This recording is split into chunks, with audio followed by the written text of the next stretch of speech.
गंगा, जिसे हिंदुइज्म में देवी मानते हैं और अपनी मां का दर्जा देते हैं। हिंदूज मानते हैं कि गंगा में डुबकी लगाने भर से मनुष्य के सारे पापों का प्रायश्चित हो जाता है और ऐसी जीवनदायिनी नदी का हम लगातार विनाश कर रहे हैं।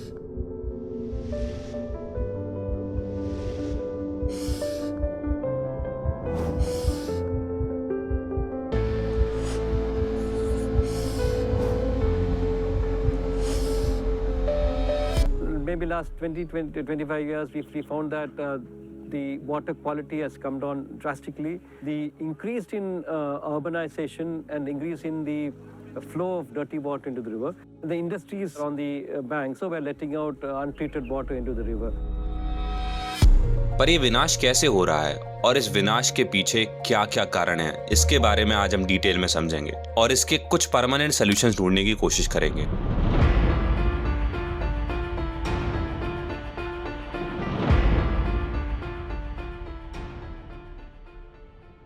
7,010 मीटर की ऊंचाई पर हिमालय से गंगोत्री ग्लेशियर से भागीरथी रिवर निकलती है, जो देवप्रयाग नामक स्थान पर अलकनंदा नदी से जा मिलती है और इस मिलन के बाद बनने वाली नदी का नाम पड़ता है गंगा। गंगा नदी उत्तराखंड से निकलकर यूपी का रुख करती है और यूपी से होकर फिर बिहार, झारखंड और लास्ट में बे ऑफ बंगाल में समा जाती है। गंगा के उद्गम से बे ऑफ बंगाल में मिलने तक गंगा की लंबाई 2525 किलोमीटर है। गंगा के ओरिजिन पॉइंट से उसके एंड पॉइंट तक जितनी भी रिवर्स गंगा में आकर मिलती हैं, उस पूरे सिस्टम को गंगा बेसिन कहा जाता है, जो कि इंडिया, चाइना, नेपाल और बांग्लादेश तक फैला हुआ है, जिसका एरिया 10,86,000 स्क्वायर किलोमीटर है। गंगा की राइट ट्रिब्यूटरीज मतलब वो रिवर्स जो गंगा के राइट साइड से उसमें मिल जाती हैं, उसमें यमुना और सोन रिवर्स आती हैं। ऐसे ही गंगा की लेफ्ट ट्रिब्यूटरीज रामगंगा, घाघरा, गंडक, कोसी और महागंगा हैं, जो गंगा के लेफ्ट साइड से उसमें मर्ज हो जाती हैं। हिंदुइज्म में गंगा से जुड़ी हुई एक पौराणिक कथा बहुत प्रचलित है। राजा भागीरथ के एंसेस्टर्स को एक श्राप के कारण मुक्ति नहीं मिल रही थी और उनकी आत्मा को शांति तभी मिल सकती थी जब पवित्र गंगा उन पर बह जाए। इसीलिए भागीरथ ने बहुत सालों तक कठोर तपस्या की। उनकी तपस्या से प्रसन्न होकर गंगा ने आने के लिए हाँ तो कह दिया, लेकिन उन्होंने कहा कि उनका जोर से गिरना पृथ्वी को बर्बाद कर देगा। तब भागीरथ ने शिव की आराधना की। शिव ने उनकी प्रार्थना स्वीकार की और जब गंगा स्वर्ग से नीचे आई तो शिव ने उन्हें अपनी जटाओं में रोक लिया ताकि उनका फ्लो कंट्रोल हो सके। फिर उन्होंने धीरे धीरे गंगा को पृथ्वी पर छोड़ा, जिससे वो शांत रूप से बहने लगी और किसी को नुकसान नहीं हुआ। आखिर में गंगा भागीरथ के पीछे पीछे चलती हुई उस जगह तक पहुंची जहां उनके पूर्वजों की अस्थियां थीं। जैसे ही गंगा का पवित्र जल उन पर पड़ा, उनकी आत्मा को मुक्ति मिल गई। तब से गंगा को पाप धोने वाली और मोक्ष देने वाली माना जाता है और भागीरथ की मेहनत के कारण ही इसे भागीरथी भी कहा जाता है। गंगा रिवर इरिगेशन के लिए भी बहुत इंपॉर्टेंट रोल प्ले करती है, स्पेशली इंडो गंजेटिक प्लेन में, जो लगभग 7 लाख स्क्वायर किलोमीटर एरिया में फैला हुआ है। इस रिवर का बड़ा नेटवर्क ऑफ ट्रिब्यूटरीज और कनाल्स लगभग 6 करोड़ हेक्टेयर्स एग्रीकल्चरल लैंड को पानी प्रोवाइड करता है। मेजर प्रोजेक्ट्स जैसे अपर गंगा कनाल और लोअर गंगा कनाल फील्ड्स तक पानी पहुंचाने में मदद करते हैं, जिनमें से कुछ नेचुरल हैं और कुछ आर्टिफिशियली बनाए गए हैं। गंगा बेसिन अलोन इंडिया की टोटल कल्टीवेटेड लैंड का अराउंड 40 to 45% इरिगेट करता है, जो इसे फूड प्रोडक्शन के लिए बैकबोन बनाता है। इसके अलावा गंगा ग्राउंड वाटर रिचार्ज होने में भी एक इम्पॉर्टेंट रोल प्ले करती है थ्रू फ्लडिंग और सीपेज, जिससे लगभग 30 to 35% इरिगेशन नीड्स वेल्स और ट्यूबवेल से पूरी होती हैं। उत्तर प्रदेश, बिहार और वेस्ट बंगाल जैसे स्टेट्स में एग्रीकल्चर काफी हद तक गंगा पर डिपेंड करता है, जहां 70% से ज्यादा लोग फार्मिंग से जुड़े हुए हैं। ओवरऑल गंगा बेसिन लगभग 40 करोड़ लोगों की लाइवलीहुड सपोर्ट करता है, जो दिखाता है कि इरिगेशन और रूरल इकोनॉमी में इसका कितना बड़ा कॉन्ट्रीब्यूशन है। गंगा नदी न सिर्फ रिलीजियस और इरिगेशन पर्पसेज से इम्पोर्टेंट है, बट दुनिया की सबसे यूनिक एक्वेटिक लाइफ भी गंगा की गहराइयों में पाई जाती है। गंगा नदी में मछलियों की 140 स्पीसीज पाई जाती हैं, जैसे फेदरबैक्स, बार्ब्स, वॉकिंग कैटफिश, गॉर्मीज और मिल्क फिश। एक स्टडी में सिर्फ ऋषिकेश और कानपुर के बीच गंगा में जूप्लेक्टन्स की 40 स्पीसीज पाई गईं, क्रूटेशियंस की 4 स्पीसीज, मोलिक्ट्स की 15 स्पीसीज और फ्रेश वाटर टर्टल्स की 12 स्पीसीज पाई गईं, जिनमें से 4 एंडेंजर्ड स्पीसीज हैं और स्मूथ कॉटेड ऑटर भी पाया गया। इन सब स्पीसीज के साथ मगर और घड़ियाल क्रोकोडाइल्स भी गंगा में पाए जाते हैं। Critically endangered endangered Ganga shark, जिसका साइंटिफिक नाम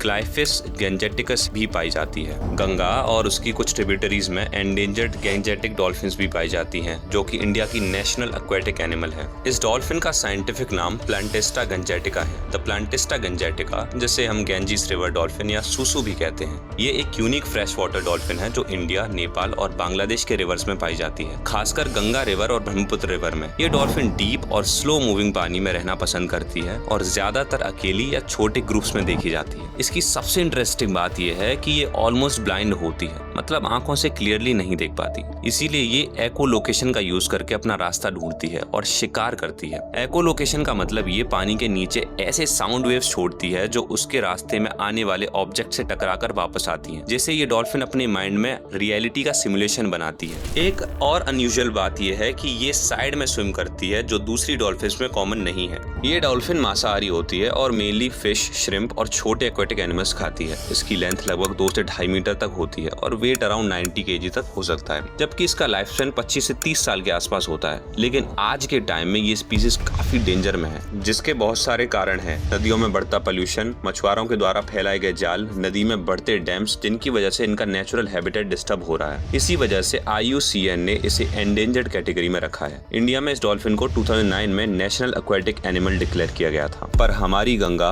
और इसमें रह रहे जलीय जीव जंतुओं के ऊपर एक विशाल संकट छाया हुआ है। गंगा में पोल्यूशन का सबसे बड़ा कंट्रीब्यूटिंग फैक्टर शहरों से निकलने वाला अनट्रीटेड सीवेज है, जो कि गंगा में होने वाले पोल्यूशन का 70 to 80% कंट्रीब्यूट करता है। गंगा में होने वाला पोल्यूशन हर जगह एक समान नहीं है। कानपुर, वाराणसी, प्रयागराज, पटना जैसे शहरों के आसपास आकर पोल्यूशन बहुत ज्यादा बढ़ जाता है, जो कि approximately 10,160 million litres per day है। गवर्नमेंट द्वारा बनाए गए STP यानी सीवेज ट्रीटमेंट प्लांट से 7,820 MLD सीवेज को तो ट्रीट कर दिया जाता है, पर फिर भी 1996 MLD अनट्रीटेड सीवेज गंगा में ऐसे ही हर दिन बहा दिया जाता है, जिसमें घरों से निकला मलमूत्र और न जाने कितने टॉक्सिक एलिमेंट्स होते हैं। गंगा के किनारे कई सारी इंडस्ट्रीज हैं, जैसे sugar, pulp, paper, distilleries etcetera.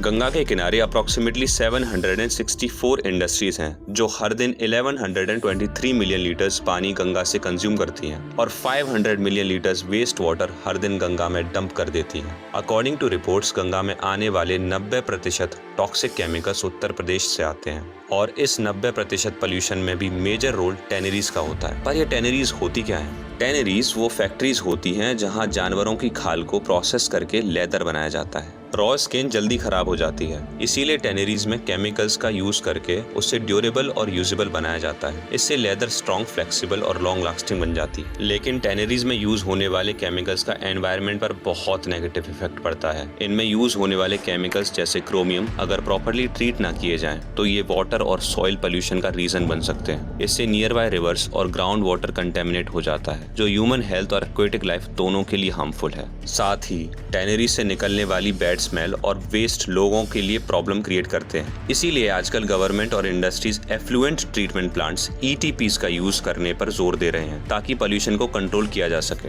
Unnao में गंगा के किनारे जो टैनरीज हैं, वहाँ क्रोमियम के एक्सेप्टेड स्टैंडर्ड से कई 100 गुना ज्यादा क्रोमियम को डायरेक्टली गंगा में डंप कर दिया जाता है, जो अप्रोक्सीमेटली 1125 टन है, जिसकी वजह से गंगा के आसपास के पूरे खेत जल जाते हैं। एडिक्वेट टेक्नोलॉजी और अफोर्डेबल ट्रीटमेंट टेक्नोलॉजीज के ना होने की वजह से स्मॉल स्केल इंडस्ट्रीज गंगा को 1 billion litres per day toxic chemical से पॉल्यूट करते रहते हैं। गंगा एक्शन प्लान के तहत जो STPs बनाए भी गए हैं, वो हैवी मेटल टॉक्सिन्स जो फैक्ट्री से निकलते हैं उन्हें इफेक्टिवली ट्रीट ही नहीं कर पाते। तो चाहे वाटर को ट्रीट भी किया जाए, फिर भी मेटल्स गंगा में चले जाते हैं। Toxic chemicals effect on humans and aquatic animals. Factory से निकलने वाले हैवी मेटल्स, शहरों से निकलने वाले सीवेज और फार्मिंग से निकलने वाले पेस्टिसाइड्स जो गंगा में डायरेक्टली बहा दिए जाते हैं, उस पानी को पीने, उसमें नहाने और उसी पानी का कई तरीकों से यूज करने से इंसानों और गंगा में रहने वाले जानवरों की लाइफ पर एक भयानक असर पड़ता है। ICMR और नेशनल कैंसर रजिस्ट्री की स्टडीज के अकॉर्डिंग गंगा बेसिन के रेजिडेंट्स में कैंसर होने के चांसेस बहुत हाई हैं because of toxic heavy metals. Gall bladder और किडनी कैंसर होने के चांसेस मेनली हाई है।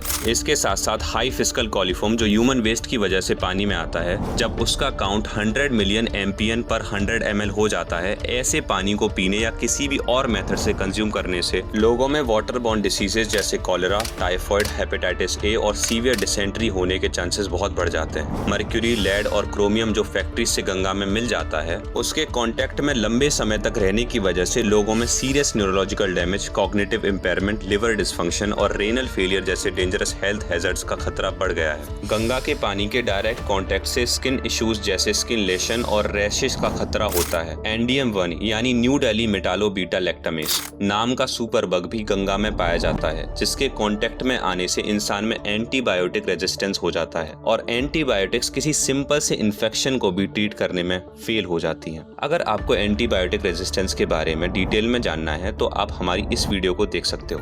बहुत सारे एक्वाटिक एनिमल्स की स्पीसीज भी इस पोल्यूशन से खतरे में हैं, जैसे गंगा डॉल्फिन जो कि बहुत ही रेयर स्पीसीज है। ये फैक्ट्री से निकलने वाले टॉक्सिक केमिकल्स उनकी फूड चेन को हिंडर कर देते हैं। ये टॉक्सिन्स इन डॉल्फिन्स के रिप्रोडक्टिव सिस्टम को डिस्ट्रॉय कर देते हैं और उनकी डेथ कॉज कर सकते हैं। पेस्टिसाइड कंटेमिनेशन से मछलियों में सेल्यूलर डैमेज हो जाता है, यानी मछलियों के सेल्स तक को ये केमिकल्स डैमेज कर देते हैं, जिससे उनके गिल्स और लिवर डैमेज हो जाते हैं। और जो कंटेमिनेटेड मछलियां बच भी जाती हैं, उन्हें इंसान खाते हैं और उन्हें खाकर इंसानों को भी कई बीमारियां हो जाती हैं। इन कारणों की वजह से मछलियों की संख्या में डिक्लाइन हुआ है। गंगा में सिर्फ टॉक्सिक केमिकल्स ही नहीं मिलते, बट लीगल और इलीगल सैंड माइनिंग भी होती है, जिससे घरों को बनाने के लिए बालू वगैरह भी निकाला जाता है, जिस वजह से गंगा में रहने वाले टर्टल्स के हैबिटेट्स डिस्ट्रॉय हो जाते हैं और उनकी पॉपुलेशन में भी डिक्लाइन आया है। नमामि गंगे इनिशिएटिव गंगा में बढ़ते हुए इस पोल्यूशन को रोकने के लिए 2014 में गवर्नमेंट एक प्रोजेक्ट लाती है, जिसका नाम नमामि गंगे प्रोजेक्ट रखा जाता है, जिसका मेन एम गंगा रिवर को क्लीन और रिजुविनेट करना था। इस प्रोजेक्ट का स्कोप काफी वाइड है। इसमें पोल्यूशन कंट्रोल के साथ साथ river surface cleaning, rural sanitation, afforestation और बायोडाइवर्सिटी कंजर्वेशन भी शामिल हैं। इसके अंडर कई शहरों में घाट्स का रीडेवलपमेंट, मॉडर्न क्रिमेटोरिया का कंस्ट्रक्शन और इंडस्ट्रियल डिस्चार्ज पर स्ट्रिक्ट मॉनिटरिंग की गई है। Real time water quality monitoring systems और स्ट्रिक्टर एनवायरमेंटल नॉर्म्स की वजह से इंडस्ट्रीज का अनट्रीटेड वेस्ट डायरेक्टली रिवर में जाना काफी हद तक कंट्रोल हुआ है। इस मिशन के तहत STPs यानी सीवेज ट्रीटमेंट प्लांट्स बनाए गए, जो कि इस प्रोजेक्ट की बैकबोन है, क्योंकि गंगा में सबसे ज्यादा पोल्यूशन अनट्रीटेड सीवेज से ही आता है। नमामि गंगे के अंडर गंगा की मेन स्ट्रीम पर 218 प्लस STP मॉड्यूल सैंक्शन किए जाते हैं, जिनमें से 173 वर्किंग हैं। ये मॉड्यूल्स बड़े बड़े शहरों जैसे कानपुर, वाराणसी और हरिद्वार में ऑपरेशनल हो चुके हैं। इनकी वजह से गंगा में डायरेक्ट अनट्रीटेड सीवेज वेस्ट का मिलना थोड़ा कम हो गया है, लेकिन लॉन्ग टर्म सक्सेस के लिए प्रॉपर मेंटेनेंस, मॉनिटरिंग और पब्लिक पार्टिसिपेशन अभी भी इक्वली इंपॉर्टेंट है। इंडिया में सीवेज ट्रीटमेंट के लिए गवर्नमेंट ने काफी काम किया है। पूरे गंगा बेसिन के लिए 524 ट्रीटमेंट प्लांट्स सैंक्शन होते हैं, जिनमें 355 कंप्लीट होकर चल रहे हैं और रिमेनिंग 169 प्रोजेक्ट्स पर काम हो रहा है, जिनमें से 173 फंक्शनल प्लांट्स की टोटल कैपेसिटी 3976 MLD है। लेकिन प्रॉब्लम यह है कि देश में total sewage generation 70,000 plus MLD के आसपास होता है, यानी आधे से भी कम अनट्रीटेड वाटर प्रॉपर्ली ट्रीट हो पाता है। इसी वजह से शहरों के आसपास से गुजरती नदियों, स्पेशली गंगा रिवर में पोल्यूशन का लेवल हाई रहता है। फिर भी गंगा को कम्प्लीटली क्लीन करने के लिए अभी भी काफी गैप है। गंगा बेसिन में टोटल सीवेज जनरेशन लगभग 10,000 प्लस MLD है, जबकि ट्रीटमेंट कैपेसिटी सिर्फ 7,800 MLD के आसपास है, यानी अभी भी 2,000 MLD का शॉर्टेज है। इस गैप को कवर करने के लिए रफली 40 to 100 नए STPs की जरूरत पड़ेगी, लेकिन सिर्फ STPs बनाना ही इनफ नहीं है। जब तक proper sewer system, regular maintenance और इंडस्ट्रियल वेस्ट कंट्रोल नहीं होगा, तब तक पॉल्यूशन फुल्ली कंट्रोल नहीं हो पाएगा। सिंपल वर्ड्स में इंफ्रास्ट्रक्चर के साथ स्ट्रॉन्ग इम्प्लीमेंटेशन भी उतना ही इंपॉर्टेंट है। How can we solve this issue? Ganga के पॉल्यूशन को कम करने के लिए इंडिविजुअल और गवर्नमेंट दोनों लेवल्स पर इनिशिएटिव्स लेने होंगे, तभी हमारी माँ गंगा को साफ किया जा सकता है। गवर्नमेंट लेवल पॉलिसीज, सरकार को जीरो अनट्रीटेड लिक्विड डिस्चार्ज की पॉलिसीज बनानी चाहिए उन फैक्ट्रीज के लिए जो गंगा के किनारे हैं, जिससे 1% भी अनट्रीटेड डिस्चार्ज गंगा और बाकी नदियों में ना मिल पाए। शहरों से निकलने वाले हर बड़े नाले पर बायोलॉजिकल फिल्टर्स लगाए जाएं, जो नदी में मिलने से पहले नेचुरल तरीके से ही पानी को साफ कर दें। नदी के किनारों पर पक्का कंस्ट्रक्शन करने पर बैन लगाना चाहिए और वहां पेड़ लगाने चाहिए। इस स्टेप से ग्राउंड वाटर रिचार्ज होगा और बारिश का पानी रिस कर गंगा में आ पाएगा। गंगा के अलग अलग पॉइंट्स पर ऐसे सेंसर्स लगाए जाएं, जिससे 24/7 वाटर क्वालिटी को मॉनिटर किया जाए और उस डेटा को पब्लिक डोमेन में रखा जाए। जैसे ही वाटर क्वालिटी खराब होती दिखे तो कंसर्न अथॉरिटीज को वार्निंग दी जाए और कोई स्टेप ना लेने पर स्ट्रिक्ट एक्शन और फाइन भी लगाया जाए। इंडिविजुअल लेवल स्टेप्स, हमें हमारे रिचुअल्स को इको फ्रेंडली बनाना पड़ेगा, जैसे पूजा सामग्री, फूल और कपड़ों को प्लास्टिक बैग्स में भरकर नदी में ना फेंकें और गणेश चतुर्थी और दुर्गा पूजा जैसे फेस्टिवल्स पर स्ट्रिक्टली मिट्टी की मूर्तियों का ही इस्तेमाल करें और सिंगल यूज प्लास्टिक का यूज बिल्कुल भी ना करें। जितना हमारा प्लास्टिक कंजम्पशन कम होगा उतना ही गंगा साफ रहेगी। अगर आप अपने आसपास किसी फैक्ट्री या किसी नाले को इल्लीगल तरीके से नदी को पल्यूट करते देखते हैं तो भुवन गंगा ऐप या इंस्टाग्राम पर रील पोस्ट करके आवाज उठाएं जिसे मां मानते हैं उसकी जिम्मेदारी उठाएं। नमामि गंगे, हर हर महादेव।